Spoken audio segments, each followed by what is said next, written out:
Hello and welcome. My name is Amber, and I'd like to talk to you today about advisory, and more specifically, creating structure in advisory. I want to draw your attention to the word intentional. It is in big, bold, red letters for a reason. It is crucial that we are intentional about our time and that we are intentional about the culture that we create with our learners. And there's no better place to do this than advisory. So let's talk about the process. The first thing we need to do is determine which things are most important for us to address with our kids. This is going to be different for everybody. Every school, every team has different needs, and you're going to adjust according to the needs as they shift. So it's really about understanding what is most important for your learners at this time to be successful in whatever ways they need to be successful. The good news is you already did this step earlier, so we'll move to the next one, which is figuring out common threads or categories within these topics to begin forming structure.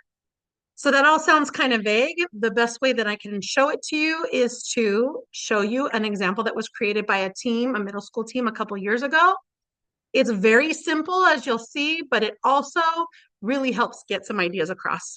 They loved alliteration, as you'll see, so on Mondays, they wanted to do Mindfulness Mondays, which is where they did mindfulness activities, where they did meditation, where they talked about their highs and lows of the day, all of those social emotional skills that we really want to wrap our kids in so that they can be successful in the social realm, we would build into Mondays.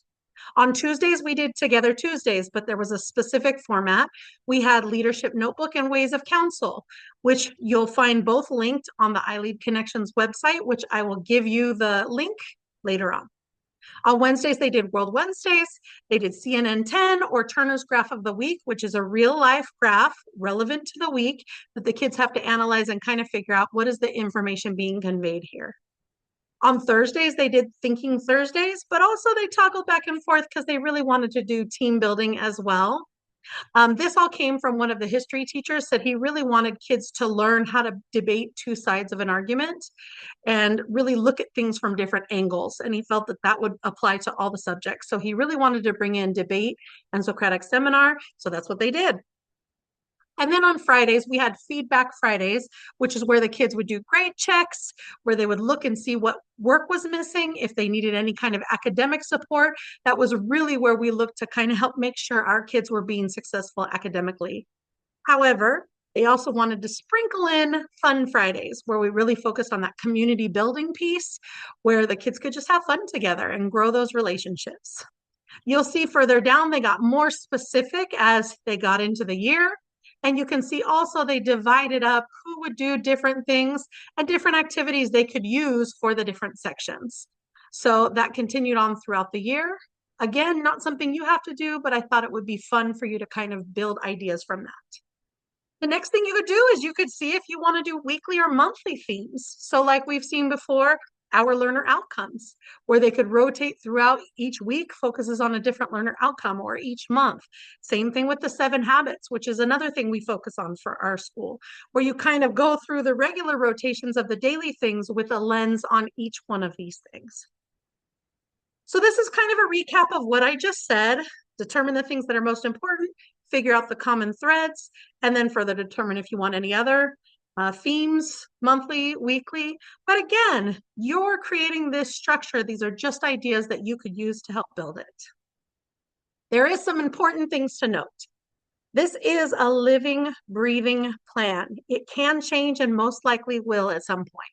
So for example, somebody asked me once, what happens if we hear that kids are being bullied at lunch and we want to address it? If it's a Wednesday, do we have to say, oh, I have to wait till Monday because that's probably better than in today's CNN 10? And my answer is no. The whole point of advisory is to build that culture. And the best way you build the culture is being responsive to the needs of your learners. So in the big picture of things, if there are some things that you need to address and you know what's best for your kids, do what's best for your kids. Shift, do what you need to do. This is just a plan. It can easily change based on your needs.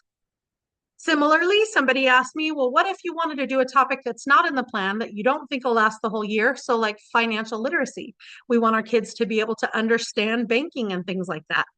but I only want to do it for like 2 weeks. I told him, again, that's fine. The whole point of advisory is making sure our kids are successful academically, socially, in college, in career, making sure that they have that community and a safe space to land. All of those things are addressed if you are looking at what are the needs of the students and you adjust accordingly. Go for it. Do what's best for your kids. So then you may think to yourself, so why create something if it's going to change anyways? My answer to you is this. The most important reason to create a structure and systems around it is so you don't end up with nothing to do. It happens so often where I'll see people like, oh, I forgot to plan advisory. What are we going to do? What are we going to do? And you fall into the habit of allowing the time to become unintentional. And then it just becomes wasted time. And our learners deserve better than that. So make a plan. If you have to adjust, adjust. But at least if you don't have to adjust, you have something to fall back on. Okay, so there's 4 things I kind of want to dig into that you need to do to make sure this doesn't fall apart after like a couple of weeks in the school year. Time, shared responsibility, shared planning tools and resources, and regularly planned communication. So let's talk about time. Schedule yourself time throughout the year in advance.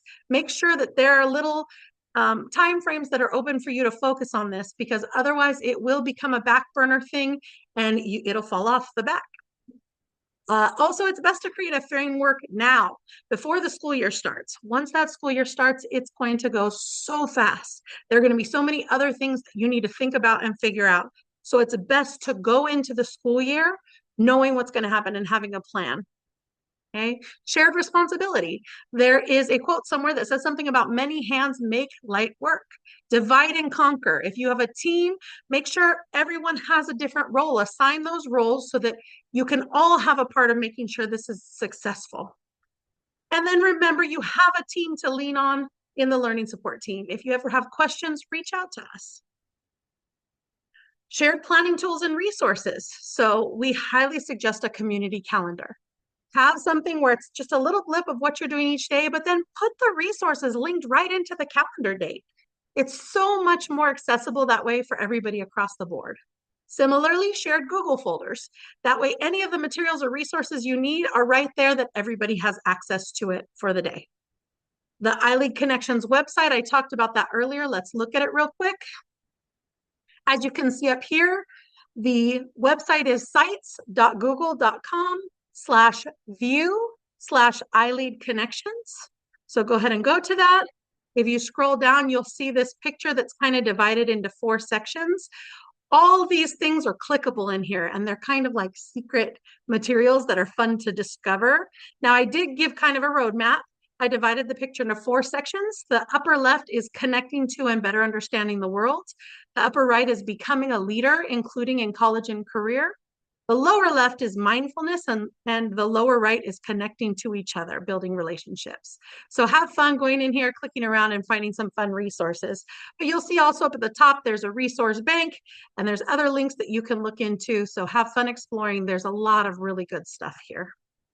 And then again, for the second time, reach out. We are always happy to help. We have tons of ideas and suggestions, and we are happy to be there for you. Okay, finally, the 4th thing is regularly planned. Notice the big red letters again, communication. So I would say schedule a weekly meeting, even if it's only 15 minutes long, or it's before you leave at the end of the week, that you say, okay, what's happening next week? Do we have the materials and the resources we need? We do, fantastic, move on. But if you can't figure that out for your team, then maybe take turns sending out a weekly email or text thread with information in it. You just have to make sure that you're communicating regularly to make this more powerful. So with that note, I would highly suggest, if you haven't done so already, exchanging contact information. So the overall goals for advisory, kind of a recap of what we just said: set up a structure including daily, weekly, or monthly themes as desired. Assign different people to different parts of the work to divide things evenly. Create shared folders and calendars to ensure that resources and plans are easy to access, and set up a regular system of communication to align and adjust as needed. Now it's time to dig in. So go ahead, start planning, get together that plan for your advisory. If you need any kind of support, reach out to us. We're learning.support@ileadcalifornia.com. And with that said, happy planning. Please let us know if you need any help.